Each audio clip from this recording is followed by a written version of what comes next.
1 + 1 doesn't always equal 2 in Amazon. Right.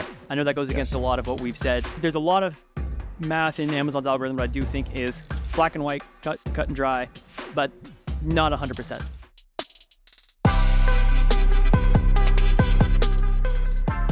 What's going on, guys? Welcome back to That Amazon Ads Podcast, where today we're talking about part 2, answering the question, is ACOS a vanity metric? Is TACOS a vanity metric? Here with Andrew. Andrew had some mic problems, so if his audio sounds a little different, it's because he's using his AirPods, not his mic. But Andrew, you still have the mic in front of your face. You can move that out of the way if you want more space. No. Just for the optics. No, what really happened was my cord, I always plug it, unplug it, and I think I ran over it with my computer chair. So I crushed it. Yeah, gotta get a new one of those.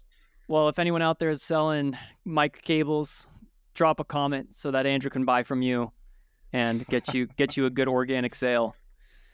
All right, let's recap really quickly. In like 60 seconds, I will attempt to recap part 1, in which we were saying, a lot of people think ACOS is a vanity metric, and that it has no bearing on your ad cost of total sales or the growth and sales. Like, they think it has no impact on margins or sales, and that it's purely, means nothing. And we said it only means nothing if your ad sales attribution and like cannibalization, if all of that has not been cleaned up.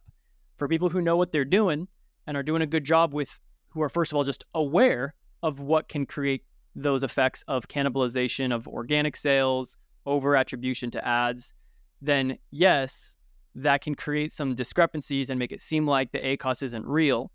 But for the most part, if you do have your campaigns well segmented, optimized, and you've gotten it to a point to where your ad sales, at least the reported ad sales, are truly incremental to the business, which is possible, then ACOS is a very important metric because it does have a bearing on everything else. I thought it was also a cool insight that we observed, which is to say ACOS doesn't matter is the same as saying ad sales don't matter. Because if you're looking at ad cost of sales and ad cost of total sales, the ad cost is going to be the same no matter what. You're only looking at the only variables that are changing are the ad sales and the total sales. And you're saying ad sales have no impact on total sales. That's only if you're not doing things right.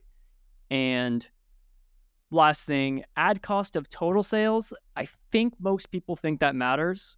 Some people might say ad cost of total sales also doesn't matter, that all you should really care about is like your top line revenue. I don't know if that's as popular of a belief. I think people are aware that is very much like a big margin KPI on your overall Amazon business is how much of that you're putting into the ads. And so being able to control that. But that's what this episode is going to be about.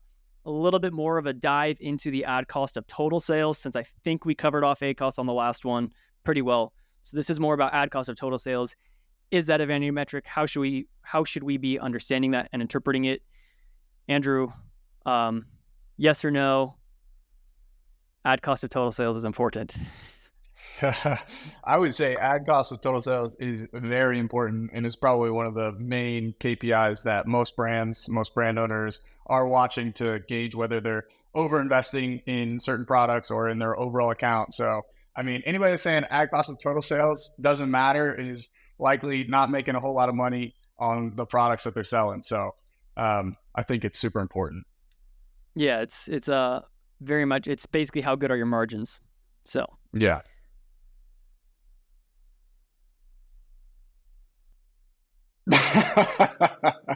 All right, and there you have it. That is the end of this episode. Ad cost of total sales does matter. So we'll see you guys on the next episode. Thanks for watching. See ya. But in actuality, Andrew, let's give a little more information there. When looking at ad cost of total sales, first of all, I don't know about you, but you look at both metrics, right? Your ACOS and your ad cost of total sales so how do you actively managing? How do you consolidate, or not consolidate, but unify the two in your PPC management? How do both of those metrics come into play? Yeah. So, I mean, generally speaking, when I'm looking at this, I'm looking at a total level. I'm looking at an individual ASIN level. And the way I kind of think about it is my ACOS and my ACOTS, whenever, like we said, whenever the accounts are set up appropriately, they should have some sort of linear relationship. So if you're increasing your target ACOS on some of your non-brand campaigns and pushing spend there, you should, as an effect, see your average or your ad cost of total sales go up with that as well. And usually there's this relationship between or with the product, with depending on how much organic sales or how reliant a product is on ad sales versus organic sales. And so a lot of times if a product like gets a bunch of branded search volume, you may see that this relationship between ad cost and total sales is like an ad cost of sales and ad cost of total sales is slightly different. And I'm getting myself all jumbled up here. So like, for example, most of the time I'll see this varies on an individual product basis, but usually for every one ad sale I get, generally speaking, I'll get one organic sale as well. Now, for products that get a bunch of branded search volume, that ratio might be a lot lower or different.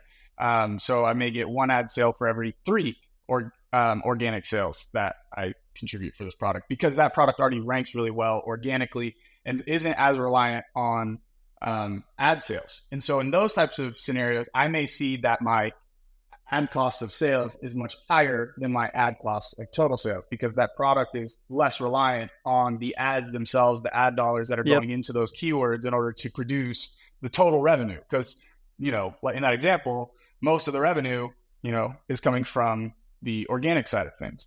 If that makes sense. Yep, absolutely. Yeah, I have a client who, he said, for this product, my target ACOS is 80% because it was a launch. So he said 80% target ACOS. However, on the ad cost of total sales, he wanted to get 30 to 40%. Well, we ended up having an 80% ACOS and an 80% ad cost of total sales. Mm-hmm. And he was freaking out, and he was like, "Oh, the ad cost of total sales is too high. What's going on?" And I was like, "Well, first of all, I warned him in advance because he was giving us very big ACOS targets with very low ad cost of total sales targets." And I was trying to say, like, they are correlated. And this is a new product too. And this is a new product. It's a brand new product. Yeah.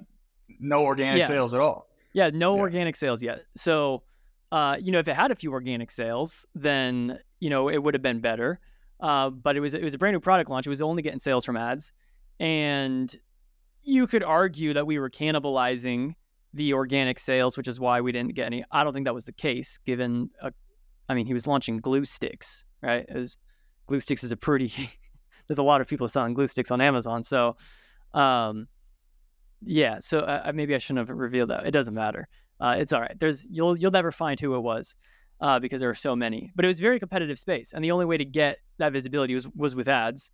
And so I was like, look, we can lower the ACOS targets because we're selling a load of these things. Like, we can definitely lower that and see if some organics come through. So you can play around with it, but that's like one example of where they were actually 1-to-1 correlated. But it's very heavily dependent on the strength of the organic sales, which can be a combination of, I think, as you said, of two things. Number one, how strong is the organic rank? And number two, how much organic branded traffic do you get? People searching for your brand. If you have a lot of brand volume, you're going to see that come into play a lot more. If you don't, then it's going to be much more about your organic rank on non-brand terms. However, let me give you a little bit more of a realistic scenario. And this is a scenario that I probably have 3 or 4 different clients that are in this exact scenario. So very average, in which the clients tell me budget is unlimited below 20% TACOS, which I like to say ad cost of total sales. Sometimes people say, you can't say ACOTS. That sounds too much like ACOS. However, I say it doesn't because the accent is different. ACOS, accent on the first syllable. ACOTS, accent on the second syllable to really emphasize that T, because it's the total sales that we're totaling, not the ads. Anyways, that was a tangent. So they say budget unlimited below 20% ad cost of total sales. What we do is we find out what's the ACOS range as a result of that we can play with. And we end up finding for like average accounts where 50, 60% of your sales are coming from paid, that will usually equate to around a 30 to 35% ACOS that you can play with. And so as we are optimizing our bids, we are raising and lowering that target ACOS somewhere within that range of 30 to 35%, depending on how the ad cost of total sales is doing. So if organic rank slips, and that could be an SEO factor, but a lot of times it's just maybe competitors are running deals, and so they're outranking you organically, your product's not getting discovered as well, or the trends in search volume shifted slightly where like you're getting more traffic on another keyword where you didn't necessarily have as high of a rank compared to some other ones. Or if you have some branded traffic, maybe you are running some Facebook ads or whatever that was helping do that drive some branded traffic. Maybe your branded traffic slowed down. Any of that stuff can cause a dip on your organic sales. So then let's just say previously you're at 35% ACOS, 20% ad cost of total sales. You lose some organic sales. You're still at 35% ACOS, but now your ad cost of total sales is up to like 21 or 22% because you lost some organic sales for any of the above mentioned reasons. So we know to manage the total business profitability, we've got to lower the target ACOS on the advertising side. So maybe now we'll shoot closer to get 30% out of these ads, and that will help lower the ad cost of total sales. So that's kind of the back and forth relationship. We're always looking at both. We raise and lower our target ACOS, whether in bulk sheets or through ad labs, based on how the overall sales are performing. So you're going to push a little bit more, right? When sales, you got to get those sales through, and then pull back a bit more when the margins are getting too tight. So I think that should answer. Just a quick question. Yeah. Just a quick follow-up on that. So you were talking about how, you have this 30 to 35% range whenever the total ACOS target is 20%. For that instance, are you typically looking at, this ratio, this relationship between ad cost of total sales and ACOS, assuming everything's set up appropriately with the campaigns and everything, and looking at, and as you're looking at them proportionally in a proportional relationship where it's like, okay, if client, current ad cost of total sales was 15%, client said we can go up to 20%. We're looking at the ratio between ACOS and ACOTS, and then proportionally increasing them based on the ratio of ad sales and organic sales. Does that make sense? Are you saying the percentage by which I'd be increasing bids? Right.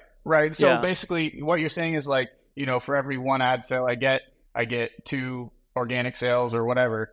I'm basically trying to figure out the difference between your ACOTS target and your ACOS target, and how you find that relationship between them to know how much you can raise and increase your ACOS target. Got it. That's kind of what I was trying to get to. Great question. Yeah. Great question. So it's not what I don't do. I don't look at a formula of like, how close are we to the target versus far off? And that's going to give me a number that's going to tell me by how much or how little I should be increasing or decreasing the bids. I don't do that. And maybe it could be a bit more scientific, but frankly, after doing this for 5 years, I have a pretty good hunch. That's an episode we have to do, by the way. Optimizing on a hunch. I did that episode on the PPC Den podcast like several years ago, and I thought it was a great episode. So we should redo that on this podcast. We had the Sixth Sense episode, which is very similar, but very similar. So you don't have any sort of like formula of this like relationship between like, okay, how much you're increasing. If somebody said you can increase your total ACOS target by this much, I know how much to increase my ACOS target by then. But I'm thinking that you could potentially figure out what that should be, and we can play with that. So now, of course, it's not going to be perfectly correlated because 1 + 1 doesn't always equal 2 in Amazon. Right. I know that goes against a lot of what we've said. It very much. There's a lot of math in Amazon's algorithm that I do think is black and white, cut and dry, but not 100%. So there could be times where like you lower the CPC by like from, you instead of going -5%, you do -10%. And that's like just pushes you right over some threshold in which suddenly you lose all visibility or you lose all top of search visibility or whatever. So those things like can come into play. The way I would describe it is when I'm looking at the ad cost of total sales and I see how close or how far off we are to it, that gives me, the best way I would describe it is a bias in what my optimizations are going to be geared towards. And this is where the bias comes into play. And I'm trying to teach a lot more like people this, like especially like ad labs users doing a lot of like onboarding lately. What I'm always trying to teach them is when making optimizations, which is you're gonna have three key decisions that you need to make as the manager, which I think only the manager can make these things. I don't think automation can do this yet. That's why we're not a fan of automation. But number one is, what's the date range that you're going to be using? Are you going to be more biased towards a shorter time frame versus a longer time frame, depending on if you want data confidence or data relevance? That's very key. Number two is, what's the actual target ACOS on your ads? It's not always 30% or 40%, because that could lead to being, the ad cost of total sales, depending on the organic stuff, that could make the client very happy or very upset. So like the target ACOS is a little bit dynamic too. And then the third thing is, what's the general prioritization for that round of optimizations? Are you mostly focused on growing the sales versus improving the efficiency? Or is it just a routine, like balanced maintenance kind of approach to your optimizations, just like general routine, not trying to like move the needle too much anywhere, just trying to like do a small scaling step? So those are the three things that I think are extremely important to keep in mind whenever you're doing those optimizations. And I'll give you a real life example. One account that we onboarded, we just, Andrew and I are working on a new Ad Labs managed services account. And if you want more information, reach out to us and ask. But we onboarded this new account. June 1st was the official start date. But they had went through, so we audited them in May, and then we took over management in June with our game plan. What we didn't know is that the previous management did a ton of changes in like the last 2 or 3 days of May that we didn't realize. We thought the previous management was pretty much hands off. So we didn't know that a lot of the legacy campaigns had their like bids like doubled and tripled right before the month ended. So we didn't account for that. So the first like 2 or 3 days of June, the ad cost of total sales was extremely high. There said budget unlimited below 20%. But from end of May to beginning of June, they jumped from like 18% ad cost of total sales to 22%. So the first thing that we had to do was get really strict on cleanup. And we had to shoot for a little bit of a lower target ACOS on the ad side to just really quickly dial some things back in, let it run like that for 3 days, so that now if you're looking at like the first week of June, ad cost of total sales is on target, and now we can continue as planned. But point being, when we look at the account now, and we're looking at the ad cost of total sales, all this kind of stuff, we're using a slightly shorter time frame to account for these weird trends and spend spikes and all this kind of stuff. So that's determining our target ACOS. Now that we're getting today's June 18th, we were doing another round of optimizations today. We were saying that like ad cost of total sales looks good now. We're at like 18%. We've got room to push on the spend side and on the sales side. And so that informs our next optimization, that like, okay, now instead of targeting 30% ACOS, we're going to shoot for 33 and just kind of inch it up a little bit, do a little bit of pushing, and see what we get. So that was, a little bit of a longer answer than you signed up for, but hopefully that makes sense. Nah, they signed up for the long-winded Steven rants. That's what we all love so much. But what I'm taking away from that, and what I was kind of trying to get to, was that a lot of times whenever I am looking at things, number one, I need to look at a long time horizon. I feel like a lot of times with these types of changes and changes to total ACOS targets and stuff like that, I need to have like some historical data to kind of base it off of, number one. Number two, these types of changes sometimes take a little bit of time to proliferate and see the actual true impact of operating at a higher ACOS target than what you previously were. Yeah, you may see like the initial results of it, but like what's the actual impact if you actually stuck with that for a month or 2 months and maintain that velocity and maintain that aggressiveness with your bidding. And a lot of times, generally speaking, what I'm looking at is just anecdotal evidence. I'm having these, monthly, weekly trackers that are looking at these exact metrics on a particular product groups. And, based on the goals of the client, whether it's, relieving inventory or pushing X product to try to grow sales, whatever it is, I'm just modulating the types of optimizations that I'm making. If we have a lot of room within our target, yeah, I'm going to be looking to make some bid increases, push some more spend behind those incremental tactics that I, wherever I can. If the client is, trying to pull the reins back, I might, do the opposite. So, I'm just looking at the the anecdotal evidence and making sure everything's set up appropriately allows you to just be able to experiment like that and get real data, actual data that you can rely on, and you can start to actually see those correlations whenever you do pick up spend on X product line, what happens to total sales, and like you can start to really identify those correlations a lot better. Absolutely. All right, Andrew, let's we've got a hard stop again, and this is supposed to be a shorter episode. So let's wrap it up with one final discussion. It's not going to be a short discussion, but this will be the final thing we discuss, which is ACOS and ad cost of total sales at a individual SKU level. Talk to us. The best way to look at it. Is it though? Actually, I wouldn't agree with that, but explain your reasoning. Yeah. Well, generally speaking, the data that I'm pulling is all from the child ASIN level, so I have to start there as a place to roll it up into the parent anyway.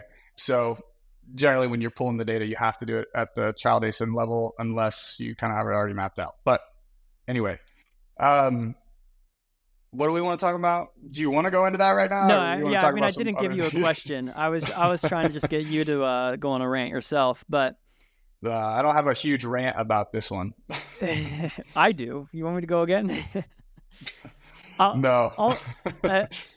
So you think both ACOS and ad cost of total sales for individual ASINs, child ASINs, are both I pull it that good, way. reliable? I pull it that way. Yeah. And then I'll roll it into the parent. Usually I'm not even looking at parent ASIN. I'm looking at like product category most of the time. Gotcha. For the client. That's very different. Yeah. That's very different than individual SKU. Yeah. Not individual SKU, but obviously we got to start there. And you have a note here around using same SKU data versus total data. Go. Yeah, let's go into that a little bit. So within your ad data, you know, just because one product was clicked and you got a sale on that product in your ad does not necessarily mean that was the product that was purchased. And so what can happen is somebody clicks on one ad, ends up going and buying a different product than what you were advertising. And so you have same SKU data versus your total ad data. And so same SKU data is going to be looking at how effective was that ad at driving sales on that particular product versus your total sales data is overall for the brand. How effective was that keyword at driving sales for the brand? And so go ahead. Just to quickly clarify, in case of anyone who missed that, when Andrew said they can click on your product and buy another product, he means from within your same brand. He's not talking about competitors. Right. Yeah. So the total sales includes cross sales, essentially. Yes, good clarifier for sure. So yeah, that total ad sales data is all your sales, whether it was that product or another product. And so you can either look at it get like a true ACOS sense where it's like this amount of ad spend went behind this product grouping or this parent ASIN, and this was how many same SKU sales were actually driven by that. And you can get like a true ACOS of that product group or that parent ASIN. And generally, like that's going to give you a more accurate sense of how effective your ads are at producing conversions on that product. But I think generally speaking, I'm looking at it from a total sales data perspective.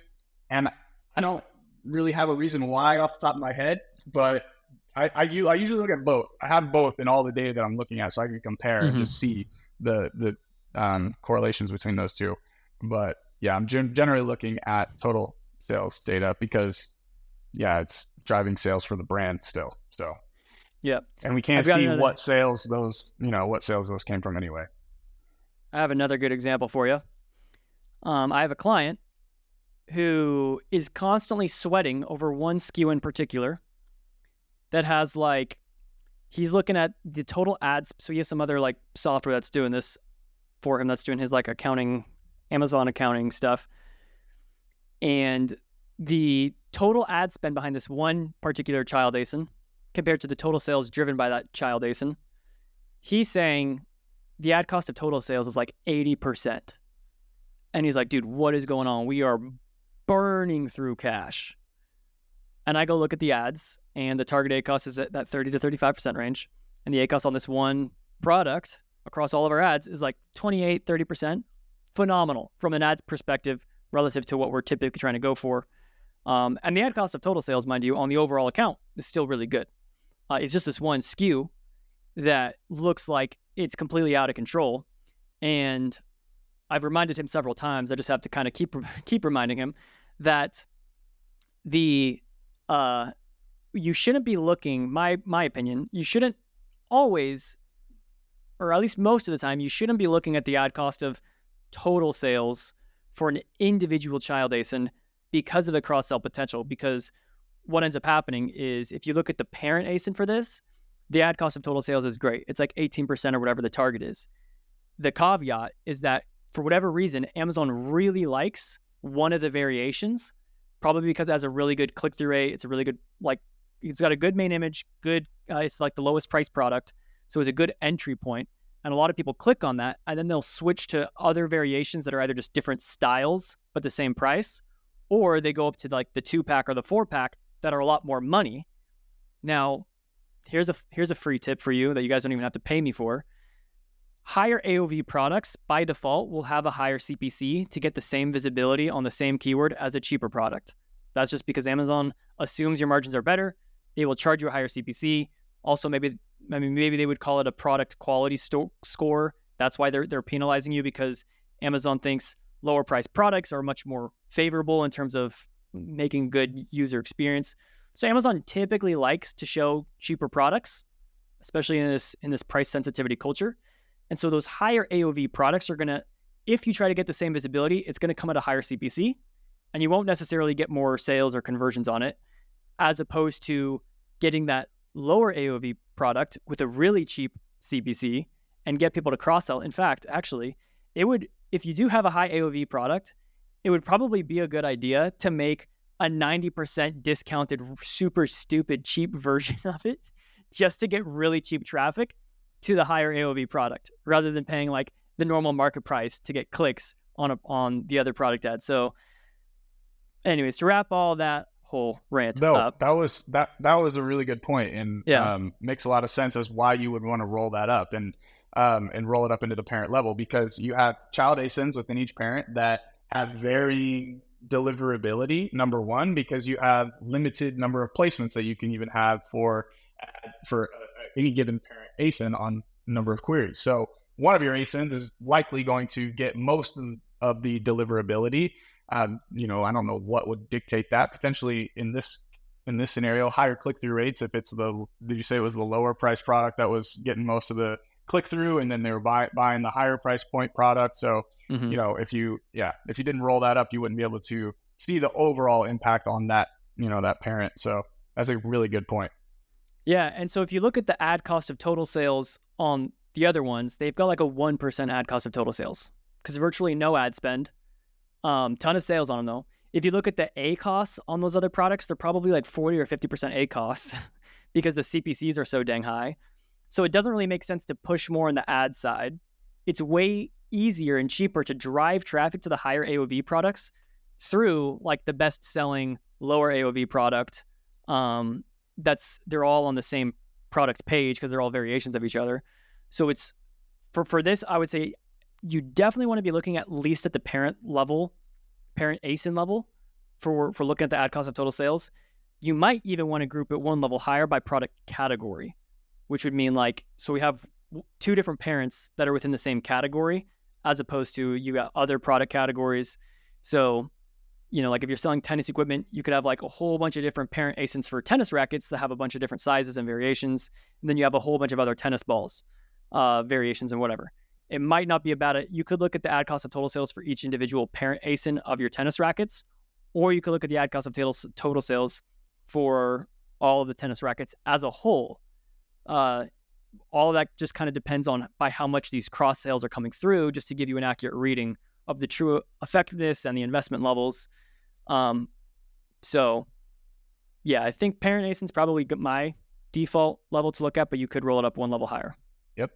Yep. So yeah, and great points. I mean, if we're going to be able to measure the effectiveness of this, we got to be able to roll that data up and look at it, look at the ad cost of total sales and ACOS on a parent level. But there's also a couple things that we have to make sure that are in place and to ensure that the ad sales attribution that we're getting is actually accurate. And so there was just a couple things that we wanted to go through for this to just ensure that you make sure you've done these two things, and you will be on a lot further ahead than most people. So first things first, if you want to make sure your ad sales attribution is accurate, the first thing is you have to have negated your brand from your non-brand campaigns. Yep. Whether that be your non-brand or your brand terms or your brand ASINs. So you got to make sure we cover both in all respects. So I think I mentioned on the last one too, so I don't want to repeat myself, but I will. Competitor product targeting, make sure that you are negating your brand terms from your competitor product targeting campaigns. See that slipping through the cracks quite a bit. And then make sure you're leveraging all those different areas where you can put negative keywords, negative product targets in your non-brand campaigns. With sponsored brands, specifically with competitor product targeting, you actually have no way to limit your branded delivery. So what I've seen happening is you're targeting competitor product targets with sponsored brands. They're showing up on branded search queries, and there's no way to negate them at the campaign level or within the ad group level of that sponsored brand campaign, because it is a competitor product targeting and there's no availability for keyword negations within those ad groups. So you're going to have that. Not much you can do about it. So Steven, what's the second one? Differentiate between click ACOS and view ACOS if you are using any VCPM campaigns. This, I think, largely it applies a lot to sponsored display, but also sponsored brand video if you are running the vertical videos. You just got to be aware of that. You have to be aware of the view-based sales attribution to those ads. And you can download in the reports, you can download targeting reports and campaign reports and differentiate between total sales versus click sales. So you can actually get down to just it's not in the ad console, but you can download reports and calculate it yourself. So if you're wondering this, we had it the other day, sponsored brand video campaign. I think we were recording the podcast live when I was like, it's got a 10% ACOS. That's not real. We download the report. We look at the click sales. I was like, oh no, yeah, that's a real click-based ACOS, not just view through organic cannibalization. So those things will help clean stuff up. Keep an eye on those parent ASINs and just be aware of for that brand I was giving before with the cross sales. I think it was like 60% of all product sales were cross sales compared to the same SKU sales. So 60% of the time people were clicking on a different product and buying that compared to the other one. So that would definitely skew the ACOS as well as the ad cost of total sales at an individual ASIN level. But those metrics are definitely important. They all just need these additional understandings of how the sales attribution works. But after you take those understandings in and you refine it and you interpret your ACOS level properly, then you can very quickly see it is not at all a vanity metric. Very important if you know what you're doing and how to use it. Very well said. All right, everybody. Come back next week for another episode of That Ends on Ads podcast. Be sure to like and subscribe. See you next time. Okay. Peace out.